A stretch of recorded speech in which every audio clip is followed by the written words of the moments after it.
सभी बच्चों का बाल भारती क्लासेस 12th क्लास में एक बार फिर से स्वागत है। बेटा, हम फिजिक्स में सेकंड चैप्टर पढ़ रहे थे, गाउस का नियम तथा इसके अनुप्रयोग। इस चैप्टर में हम गाउस के नियम और उस पर आधारित अनुप्रयोग को तो हम कंप्लीट कर चुके थे और चैप्टर के कुछ लास्ट के एक आध टॉपिक बचे हुए थे जिन पर हम चर्चा कर रहे थे। पिछले वीडियो लेक्चर में हमने चर्चा की थी किसी आवेशित चालक की सतह पर विद्युत बल तथा विद्युत दाब पर हम बात कर रहे थे, जिसका कारण भी मैंने आपको बताया था पहले कि जब हम किसी चालक को आवेशित करते हैं तो उस आवेशित चालक की सतह पर विद्युत बल या विद्युत दाब क्यों कार्य करता है। इसके बारे में मैंने आपको बताया था कि मान लीजिए हम एक चालक लेते हैं, ये एक चालक है, गोलीय चालक। जब हम इस चालक को आवेश देते हैं तो चालक को दिया गया आवेश इस चालक की सतह पर एक समान रूप से वितरित हो जाता है। ये बात मैंने आपको कई बार बताई हुई है कि आपने चालक को आवेश दिया, चालक के भीतर तो कोई आवेश होगा नहीं, विद्युत क्षेत्र शून्य होगा और दिया गया संपूर्ण आवेश उस चालक की सतह पर एक समान रूप से वितरित हो जाता है। आप ही जानते हैं कोई भी निकाय छोटे छोटे अल्पांशों से मिलकर बना होता है, तो यदि हम इस चालक को छोटे छोटे अनेक अल्पांशों से मिलकर बना माने तो जब हम किसी चालक को आवेशित करते हैं तो उस चालक का प्रत्येक अल्पांश कैसी प्रकृति में आवेशित होगा? समान प्रकृति में आवेशित होगा। यदि आपने चालक को धनावेशित किया है तो चालक का प्रत्येक अल्पांश धनावेशित ही होगा, और यदि आपने चालक को ऋणावेशित किया है, ऋणावेश दिया है, तो चालक का प्रत्येक अल्पांश ऋणावेशित ही होगा। तो जब हम किसी चालक को आवेशित करते हैं तो उस चालक का प्रत्येक अल्पांश समान प्रकृति में आवेशित हो जाता है, यही बताया था मैंने आपको। और जब चालक का प्रत्येक अल्पांश समान प्रकृति में आवेशित होगा तो किसी भी एक अल्पांश की बात करें तो जैसे चालक का प्रत्येक अल्पांश समान प्रकृति में आवेशित होगा तो उस चालक के किसी अल्पांश पर अन्य सभी अल्पांशों के कारण क्या लगेगा? प्रतिकर्षण बल लगेगा। कि जैसे हम किसी चालक को आवेशित करते हैं तो उस चालक का प्रत्येक अल्पांश समान प्रकृति में आवेशित हो जाता है, और जब चालक का प्रत्येक अल्पांश समान प्रकृति में आवेशित होगा तो इन अल्पांशों के मध्य कौन सा बल कार्य करेगा? प्रतिकर्षण बल कार्य करेगा। यदि हम इस चालक के किसी एक अल्पांश की बात करें तो समान प्रकृति में आवेशित होने के कारण इस चालक के किसी अल्पांश पर अन्य सभी अल्पांशों के कारण कौन सा बल लगेगा? प्रतिकर्षण बल लगेगा।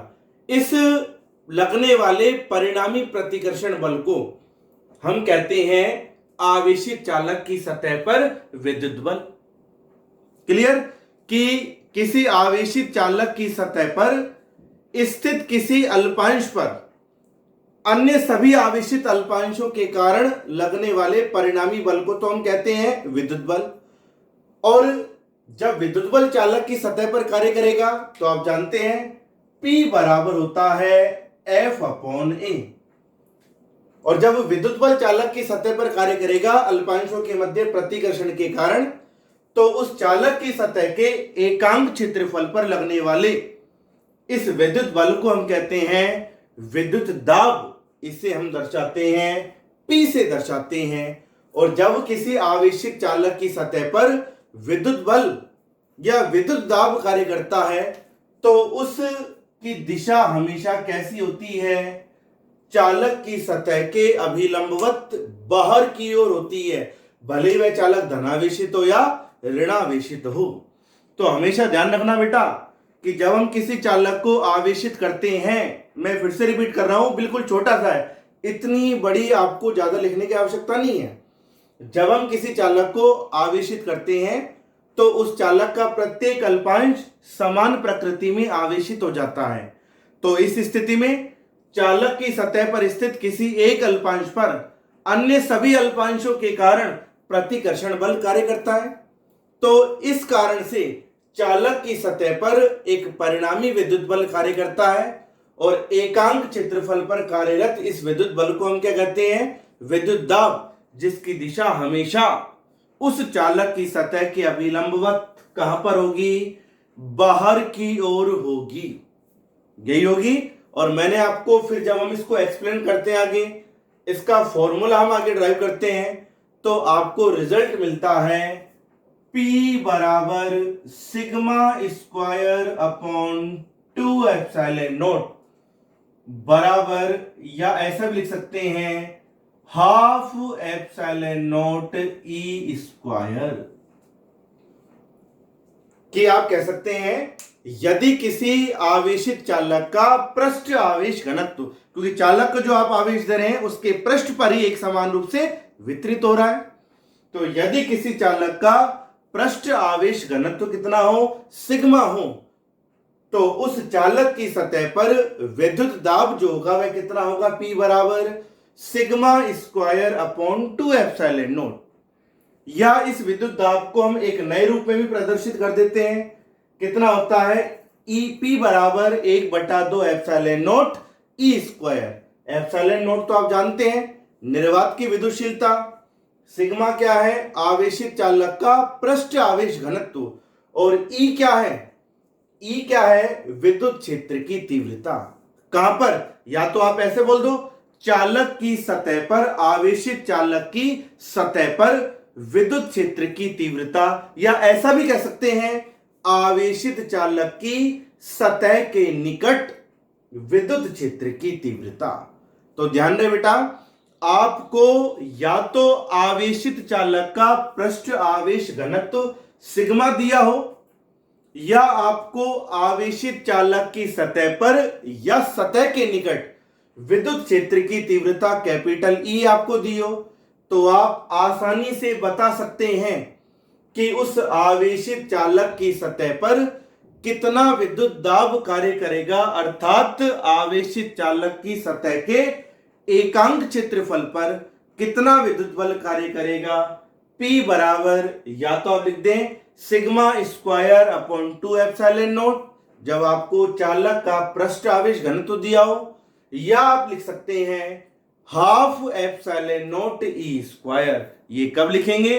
जब आपको उस चालक की सतह पर अथवा आवेशित चालक की सतह के निकट बिंदुओं पर विद्युत क्षेत्र दिया हो।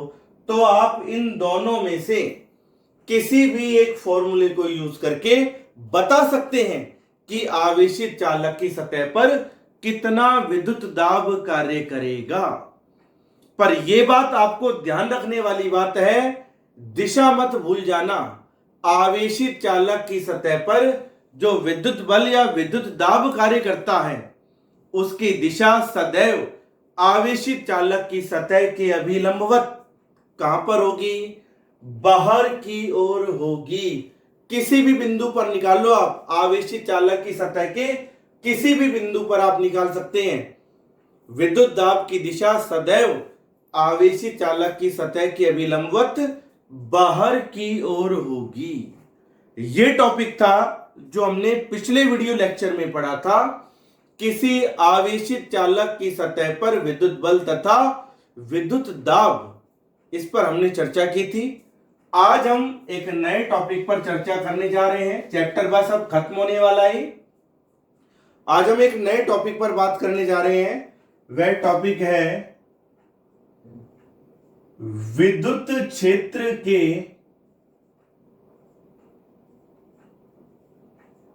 एकांक आयतन में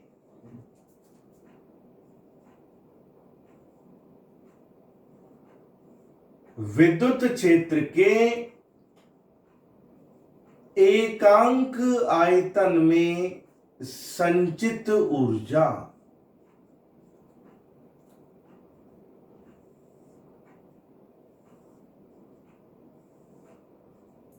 देखिए बेटा, एकांक आयतन में संचित ऊर्जा, जिसका अर्थ है ऊर्जा बटा आयतन।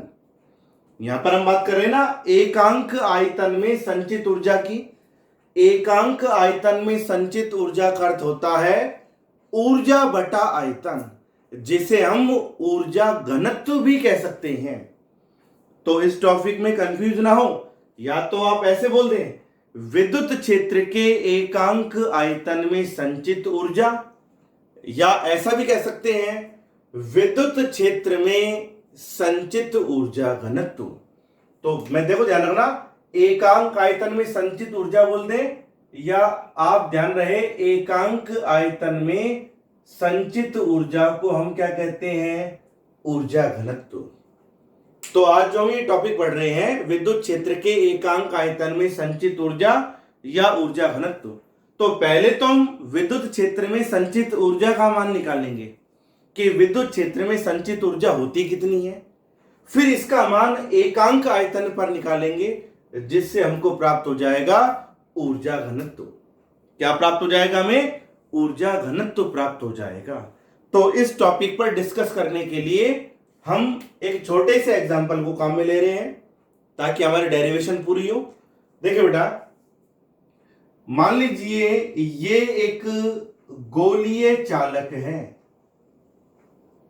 क्या ये एक गोलीय चालक है जिसका केंद्र है O तथा इस गोलीय चालक की त्रिज्या है R। परिभाषा तो हम पढ़ेंगे, पहले हम थोड़ा सा इसके बारे में डिस्कस कर लें। एक गोलीय चालक जिसका केंद्र है O तथा त्रिज्या है R। हमने क्या करा, अब हमें तो क्या उत्पन्न करना है, विद्युत क्षेत्र उत्पन्न करना है ना, तभी तो हम विद्युत क्षेत्र में पहले संचित ऊर्जा निकालेंगे, फिर एकांक आयतन पर उस ऊर्जा का मान निकालेंगे जिसे हम कह रहे हैं ऊर्जा घनत्व। पहले हमें विद्युत क्षेत्र ज्ञात, यानी कि विद्युत क्षेत्र हमें उत्पन्न करना है। विद्युत क्षेत्र कब उत्पन्न होगा, जब हम इस गोलीय चालक को क्या देंगे, आवेश देंगे, अर्थात आवेशित करेंगे। तो आपने क्या किया बेटा, इस R त्रिज्या तथा O केंद्र वाले गोलीय चालक को आपने कोई आवेश दिया, या ऐसे बोल दें आवेशित किया। तो जब हम इस गोलीय चालक को आवेश देंगे तो वही तरीका, चालक को दिया गया आवेश कहां पर वितरित होगा, इस चालक के पृष्ठ पर या चालक की सतह पर एक समान रूप से वितरित हो जाएगा। इसकी जो चेन है वो पिछले टॉपिक पर ही जुड़ी हुई है, तो थोड़ा ध्यान दे बेटा इसमें। आपने इस गोलीय चालक को आवेश दिया तो दिया गया आवेश इस गोलीय चालक के पृष्ठ पर एक समान रूप से वितरित हुआ। यही हुआ। मान लीजिए इस चालक के एकांक क्षेत्रफल पर आवेश, जिसे हम क्या कहते हैं, पृष्ठ आवेश घनत्व, कितना है इस गोलीय चालक का पृष्ठ आवेश घनत्व, सिग्मा है। कितना है गोलीय चालक का पृष्ठ आवेश घनत्व, सिग्मा है। और जब चालक का पृष्ठ आवेश घनत्व सिग्मा होगा, तो ये चीज हमने गाउस के नियम के अनुप्रयोग में पढ़ रखी है। यदि किसी चालक का पृष्ठ आवेश घनत्व सिग्मा हो तो उस चालक की सतह पर अथवा चालक की सतह के निकट बिंदुओं पर विद्युत क्षेत्र कितना होता है, E बराबर सिग्मा अपॉन एप्सिलॉन नॉट। ये चीज काम आएगी अभी हमारे इस टॉपिक में। कितना होता है, एक आवेशित चालक की सतह पर या सतह के निकट बिंदुओं पर कितना होगा विद्युत क्षेत्र, E बराबर सिग्मा अपॉन एप्सिलॉन नॉट। यही होगा। क्लियर है तक? तो अब अपने इसी टॉपिक पर आ जाओ कि एक गोलीय चालक जिसकी त्रिज्या है R, आपने इस गोलीय चालक को कुछ आवेश दिया, तो यह आवेश इस गोलीय चालक की सतह पर एक समान रूप से वितरित हो जाता है। मान लीजिए गोलीय चालक का पृष्ठ आवेश घनत्व कितना है, सिग्मा। क्लियर? अब आपने इस गोलीय चालक को आवेश तो दे दिया, पर जैसे आप इस चालक को आवेशित करेंगे, तो आपने पिछला टॉपिक पढ़ा है ना, आवेशित चालक की सतह पर विद्युत दाब, कि जैसे हम किसी चालक को आवेशित करते हैं तो आवेशित चालक का एक अल्पांश अन्य सभी अल्पांशों के कारण क्या होता है, प्रतिकर्षित होता है। तो उस आवेशित चालक की सतह पर विद्युत बल या विद्युत दाब कहां पर कार्य करता है, उस आवेशित चालक की सतह के अभिलंबवत कहां पर कार्य करेगा, बाहर की ओर कार्य करेगा। यही होगा ना कि जैसे आप इस गोलीय चालक को आवेशित करेंगे तो इस आवेशित चालक की सतह पर क्या कार्य करेगा, विद्युत दाब कार्य करेगा। और किसी भी बिंदु पर विद्युत दाब की दिशा कहां पर होगी? आवेशित चालक की सतह के अभिलंबवत होगी, बाहर की ओर, यही होगी। और आप जानते हैं इस आवेशित चालक की सतह पर जैसे आप इस चालक को आवेशित करेंगे तो इस आवेशित चालक की सतह पर विद्युत दाब जो कहां पर कार्य करेगा? सतह के अभिलंबवत बाहर की ओर कार्य करेगा। वह विद्युत दाब कितना होगा? P बराबर sigma square upon 2 epsilon not. यही होगा। जैसे आप इस चालक को आवेशित करेंगे तो आवेशित चालक की सतह पर विद्युत दाब जो होगा वह सतह के अभिलंबवत बाहर की ओर होगा। किसी बिंदु पर देख लें आप, कितना होगा? P बराबर sigma square upon 2 epsilon not. Clear है तक?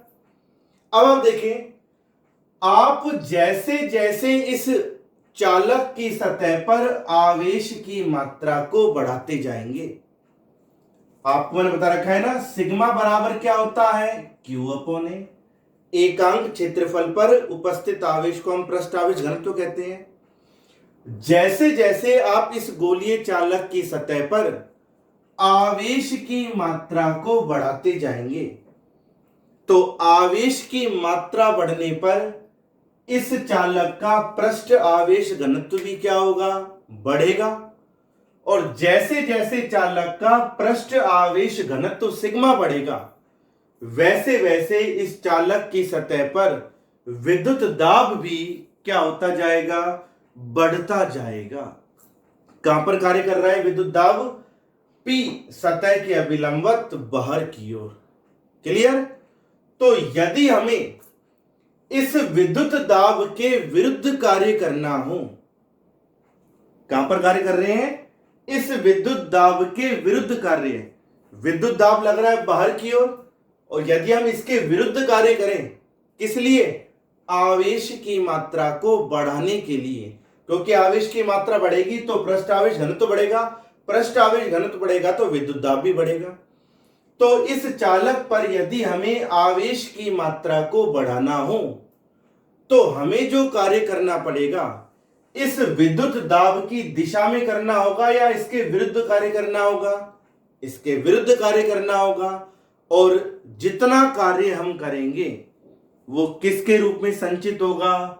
इस आवेशित चालक के विद्युत क्षेत्र में विद्युत ऊर्जा के रूप में संचित होगा। क्लियर? तो देखो बेटा, विद्युत क्षेत्र में संचित ऊर्जा क्या होती है, इसके बिल्कुल सिंपल सी परिभाषा है कि किसी आवेशित चालक पर, या ऐसे बोल दो किसी चालक पर आवेश की मात्रा बढ़ाने के लिए उस आवेशित चालक पर विद्युत दाब के विरुद्ध किया गया कार्य किसके रूप में संचित होता है? विद्युत ऊर्जा के रूप में संचित होता है। विद्युत दाब लग रहा है सतह के अभिलंबवत बाहर की ओर। यदि हम इस विद्युत दाब के विरुद्ध कार्य करें और विद्युत दाब के विरुद्ध कार्य करेंगे तो कहां पर करेंगे? सतह के अभिलंबवत बाहर की ओर या अंदर की ओर? अंदर की ओर। तो हमने क्या करा? इस आवेशित चालक पर लगने वाले विद्युत दाब के विरुद्ध कार्य करा अंदर की ओर और इस आवेशित चालक को कितनी दूरी तक विस्थापित किया? एक अल्प दूरी dr तक विस्थापित किया। तो इस आवेशित चालक पर विद्युत दाब के विरुद्ध अल्प दूरी dr तक विस्थापित करने में किया गया जो कार्य होगा तो आप लिख देंगे विद्युत दाब के विरुद्ध, विद्युत दाब के विरुद्ध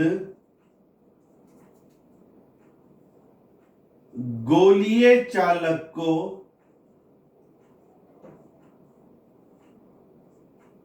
अल्प दूरी dr तक विस्थापित करने में किया गया कार्य।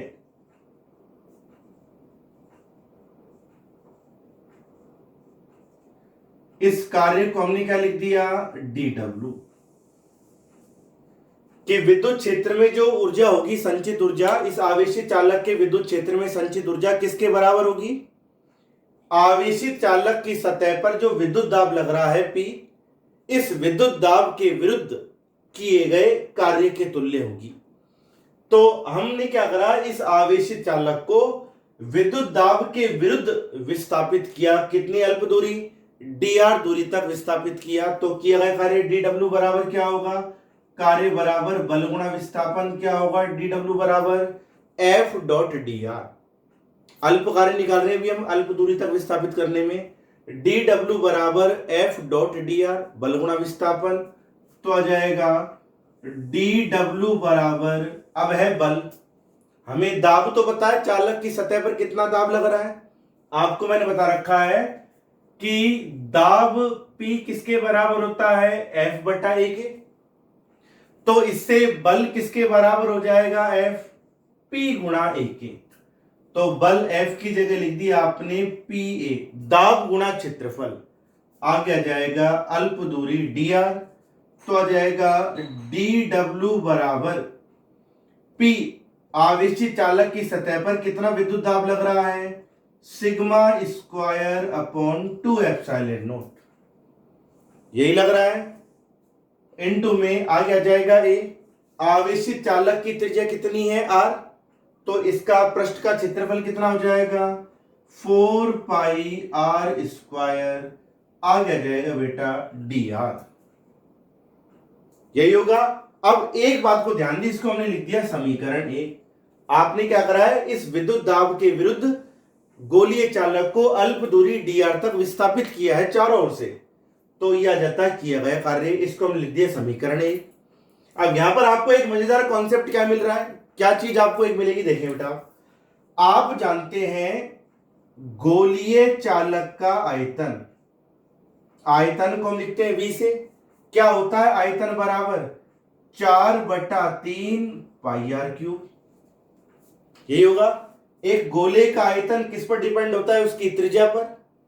यदि हम निकालें dv बटा dr, अर्थात गोले के आयतन में परिवर्तन की दर निकालें, किसके सापेक्ष, त्रिज्या के सापेक्ष, dv बटा dr, तो क्या होगा 4/3 तो आ जाएगा, पाई तो आ जाएगा बाहर, अवकलन किया है ना आपने, किसके सापेक्ष, त्रिज्या r के सापेक्ष, तो r क्यूब का अवकलन क्या होगा 3r स्क्वायर, यही होगा, 3 से 3 कैंसिल हो जाएगा, तो dv बटा dr किसके बराबर होगा 4 पाई r स्क्वायर के, इसके बराबर होगा ना। तो आप इससे यदि dv का मान निकालें तो किसके बराबर होगा 4 पाई r स्क्वायर dr के, इसके बराबर आएगा। ये चीज देखो कहां पर मिल रही है आपको, समीकरण 1 में। तो आप लिख सकते हैं बेटा यहां पर, यहां 4 पाई r स्क्वायर डॉट dr, ये किसके बराबर है dv के, और dv क्या है, गोलीय चालक के आयतन में परिवर्तन, अल्प परिवर्तन dv के बराबर है। तो आप क्या करेंगे, इसलिए समीकरण 1 से, समीकरण 1 से आप मान निकालें, तो dw बराबर किसके होगा, सिग्मा स्क्वायर बटा 2 एप्सिलॉन नॉट, और ये 4 पाई r स्क्वायर डॉट dr, ये किसके बराबर हो गया, गोले के आयतन में अल्प परिवर्तन dv के बराबर हो गया। क्लियर। तो ये तो आ गया गोलीय चालक को अल्प दूरी dr तक विस्थापित करने में किसके विरुद्ध, विद्युत दाब के विरुद्ध किया गया कार्य, यही हुआ। यदि आप कुल कार्य निकालें, इसलिए गोलीय चालक को विद्युत दाब के विरुद्ध विस्थापित करने में किया गया कुल कार्य, तो क्या जाएगा, कुल कार्य W बराबर क्या कर देंगे बेटा, इसका समाकलन कर देंगे, समाकलन dW कर दिया ना समाकलन, और किया गया यह कुल कार्य ही कि इस आवेशित गोलीय चालक के विद्युत क्षेत्र में विद्युत दाब के विरुद्ध किया गया कुल कार्य ही किसके रूप में संचित होगा? उस आवेशित चालक के विद्युत क्षेत्र में कौन सी ऊर्जा के रूप में संचित होगा? विद्युत ऊर्जा के रूप में संचित होगा। तो आ जाएगा W बराबर, ऐसा लिख दें U। यहां पर ऊर्जा को E से नहीं लिख रहे, नहीं तो कंफ्यूज हो जाएगा, आप उसको विद्युत क्षेत्र पढ़ जाएंगे। W बराबर U बराबर आ जाएगा समाकलन सिग्मा स्क्वायर बटा 2 एप्सिलॉन नॉट, आगे आ जाएगा dV। तो ये तो क्या आया?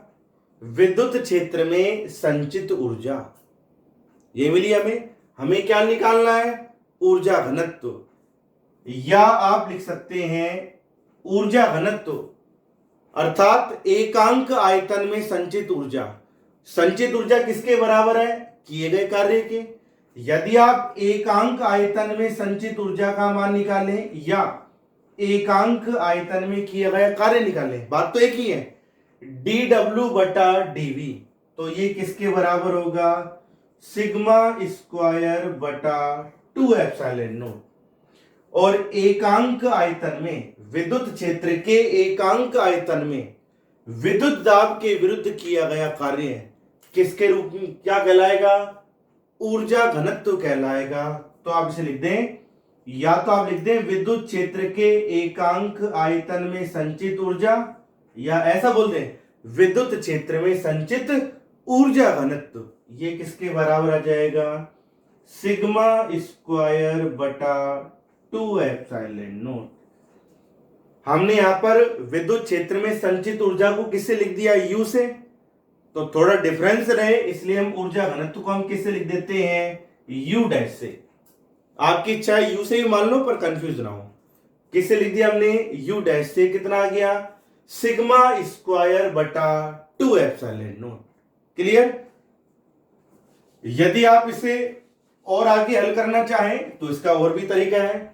तो ऊर्जा घनत्व आ गया U डैश बराबर sigma square upon 2 epsilon not. यदि आप ऊपर और नीचे एप्सिलॉन नॉट से गुणा कर दें तो कुछ फर्क पड़ेगा क्या? नहीं पड़ेगा। तो आ जाता है इससे U डैश बराबर 1/2। आपने क्या करा? एप्सिलॉन नॉट 1/2 और एप्सिलॉन नॉट को लिख दिया एक साथ। अब क्या बचा? सिग्मा स्क्वायर बटा नीचे epsilon not epsilon not square. आप लिख सकते हैं 1/2 एप्सिलॉन नॉट। अब यहां पर सिग्मा और एप्सिलॉन नॉट दोनों के ऊपर स्क्वायर है, तो आप लिख सकते हैं सिग्मा बटा एप्सिलॉन नॉट का होल स्क्वायर। तो यह आ जाता है U डैश बराबर 1/2 एप्सिलॉन नॉट। और ये क्या बन गया? सिग्मा बटा एप्सिलॉन नॉट। पहले लिख दिया था मैंने फॉर्मूला ताकि काम आएगा लास्ट में। सिग्मा बटा एप्सिलॉन नॉट क्या बना? आवेशित चालक की सतह पर या सतह के निकट विद्युत क्षेत्र की तीव्रता बन गई ना ई का मान। तो आप लिख देंगे ई और ऊपर लगा देंगे स्क्वायर। तो बेटा आपको एक फाइनल फॉर्मूला मिल चुका कि विद्युत क्षेत्र के एकांक आयतन में संचित ऊर्जा, जैसे बोल दें विद्युत क्षेत्र में संचित ऊर्जा घनत्व कितना होता है? U डैश बराबर, या U भी लिख दें, बात एक ही है। कितना होता है विद्युत क्षेत्र में संचित ऊर्जा घनत्व? 1/2 एप्सिलॉन नॉट ई स्क्वायर। यहां पर एप्सिलॉन नॉट है निर्वात की विद्युतशीलता और ई क्या है? विद्युत क्षेत्र की तीव्रता। यदि हम बात करें माध्यम में कि ये तो आ जाता है विद्युत क्षेत्र में संचित ऊर्जा घनत्व। निर्वात में यदि हम माध्यम की बात करें तो माध्यम में संचित ऊर्जा घनत्व विद्युत क्षेत्र में कितना होगा? 1/2 एप्सिलॉन नॉट की जगह लिख देंगे केवल एप्सिलॉन, आगे जाएगा ई स्क्वायर। यहां पर एप्सिलॉन क्या है? वहां तो एप्सिलॉन नॉट निर्वात की विद्युतशीलता थी, यहां पर एप्सिलॉन क्या है? माध्यम की विद्युतशीलता।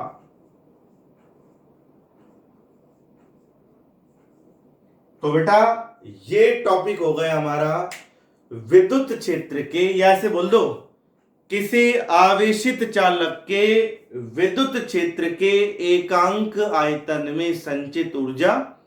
और आप जानते हैं एकांक आयतन में संचित ऊर्जा को हम क्या कहते हैं?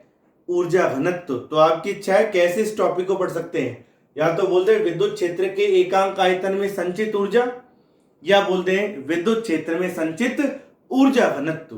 तो ध्यान रहे बेटा कि यदि निर्वात अथवा वायु में कितना विद्युत क्षेत्र उत्पन्न हो रहा है, या विद्युत क्षेत्र की तीव्रता कितनी है, E, तो विद्युत क्षेत्र के एकांक आयतन में संचित ऊर्जा या ऊर्जा घनत्व कितना होता है? 1/2 एप्सिलॉन नॉट E स्क्वायर। और यदि विद्युत क्षेत्र निर्वात में उत्पन्न नहीं हो रहा बल्कि कहां पर उत्पन्न हो रहा है? माध्यम में। तो माध्यम की उपस्थिति में विद्युत क्षेत्र में संचित ऊर्जा या ऊर्जा घनत्व कितना होता है? 1/2 एप्सिलॉन E स्क्वायर। यहां पर एप्सिलॉन क्या है? माध्यम की विद्युतशीलता। तो समझ में आ गया सभी को? एक बार बेटा आप इसको रिवाइज जरूर करें इस टॉपिक को, जो आज हमने टॉपिक पढ़ा है विद्युत क्षेत्र के एकांक आयतन में संचित ऊर्जा या ऊर्जा घनत्व। और मैंने आपको बता दिया विद्युत क्षेत्र में संचित ऊर्जा किसके बराबर होती है? विद्युत दाब के विरुद्ध किए गए कार्य के बराबर होती है। ठीक है, तो ये आज का टॉपिक था। एक बार मैं आपसे फिर कराऊं, इसे रिवाइज करें, फिर भी कोई प्रॉब्लम आती है तो आप मुझसे डिस्कस कर सकते हैं।